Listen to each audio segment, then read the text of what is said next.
Guys, it's Emily, and today I'm here to bring you a recent reads video talking about the first 4 books that I read for March Mystery Madness this year. So the first book that I finished in March was Lethal White by Robert Galbraith. This is book number 4 in the Cormoran Strike series, and this book starts with a mentally ill gentleman coming to Strike and Robin's office and telling them about a murder that he witnessed as a child, and he wants their help to solve it, even though it's been many years since it occurred. And then simultaneously, they take on a case with a cabinet minister who's being blackmailed, and he wants them to figure out he wants them to get dirt on his blackmailer so that they won't reveal the dirt about him. So they are infiltrating this other blackmailer's office, and Robin in particular is hired as a temp secretary at that office, and so we see that play out, and then eventually the case takes like a wild turn, and they get caught up in this multifaceted conspiracy and things like that. And of course, it being a Cormoran Strike novel, the 2 mysteries end up being connected somehow, which of course I won't tell you how. So this was really good. This is a long book, as you can see, but it's quite a page turner. I finished this in only about 6 days, and I will say these books, the mystery is always so complex that I never bothered to try to find out who did it. I just enjoy the stories and the story, and I really enjoy Robin and Strike and their relationship and everything.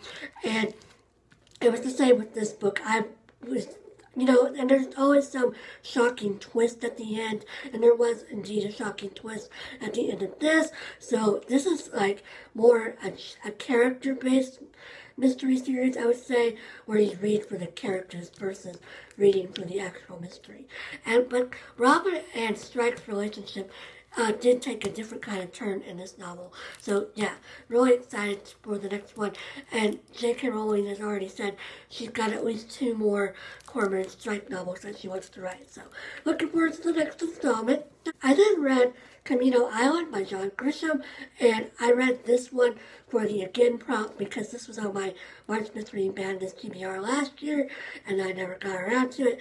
This was not nearly as good as the Galbraith book. It's a lot shorter. It's only 290 pages, but it seems very unrealistic, and I didn't think any of the characters were that great, and I also really did not like the ending of this book. So, I only gave it 2 stars.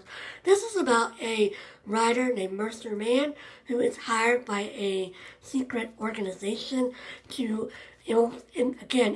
infiltrate a rare book smuggling ring, particularly by becoming friends with a Florida bookshop owner named Bruce Cable, and she is trying to find out where he stores his stolen manuscripts, and she also sort of gets involved in his town's literary events group, and so she becomes friends with these other writers, and she's also trying to write her own novel.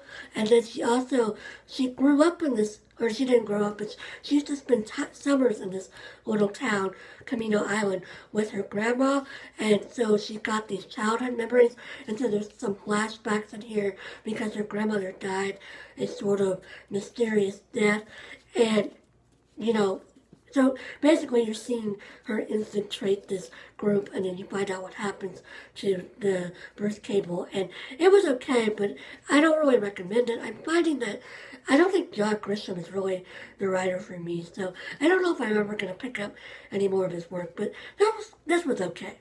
I then reread a book. I read From the Mixed Up Files of Mrs. Basil E. Frankweiler by E.L.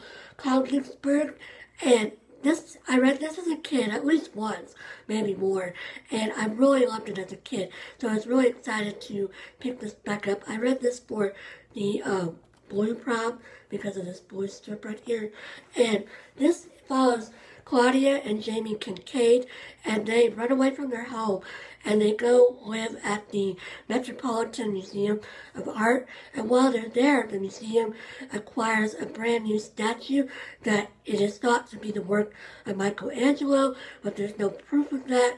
And so the kids decide they're going to try to figure out the mystery, and they look for clues, and they end up going to visit Mrs.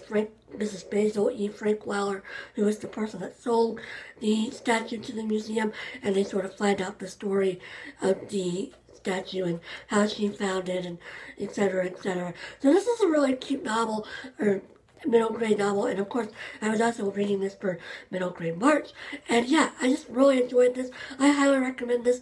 It's a classic. It won the Newbery Award back in like 1979, I believe. Or no, I think it's 1968. 1968, I think. But anyway, this is a very old-fashioned novel. I mean, you can tell it was written a long time ago, both because the scheme in itself would never happen today, and then some of the attitudes about like gender roles and things like that wouldn't apply today. But on the whole, this is a really cute book, and I highly recommend this if you haven't ever read it. It's definitely a classic middle grade mystery book. And then the final book that I want to talk about is Holding by Graham Norton. This is a last-minute addition to my TBR.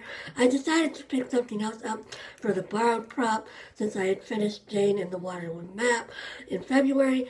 And Graham Norton is a talk show host in Britain, and I've watched some of his talk shows on YouTube, and he's a really funny guy.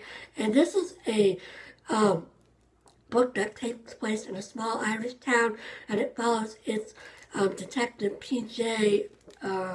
What's his name? Collins, and he is your typical small town policeman. He mostly spends his days writing speeding tickets and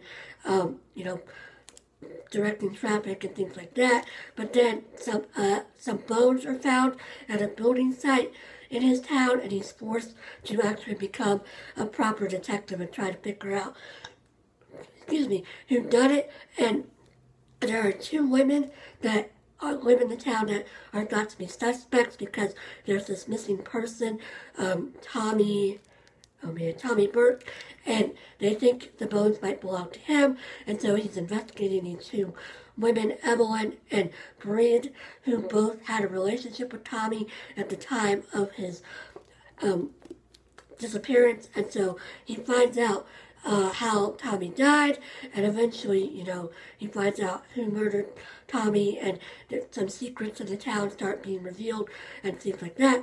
This was okay. At first, I really didn't like it because of some things that happened, and I found a lot of the characters to be really unlikable, but then it sort of grew on me, so I ended up giving it 3 stars. And this is, as far as I know, this is a standalone novel, and this was a really short read, only 264 pages, so I would recommend this if you're interested in a book, a pretty fast-paced mystery, or if you're interested in an Irish mystery, or if you're just interested in small town dynamics. So yeah, I've really enjoyed this, and I'm glad that I picked it up. That's all I've read in the first part of March. I've completed 4 of these 6 prompts, and I have, I should have said, so this book, I read it for the new prompt because it's the newest edition in the series, but then it also starts out with Robin's wedding, so I counted it for the wedding prompt. So I've completed 5 of the 6 prompts, and the last one I have is old, and I'm planning to read the Moonstone for that. Right now I'm reading my Willa Cather for the month, and then I also have my nonfiction book for the month still to come. So yeah, I'm having a really great reading month, and I hope everybody else is having some great mystery reading this month, and yeah, I'll talk to you again soon. Bye!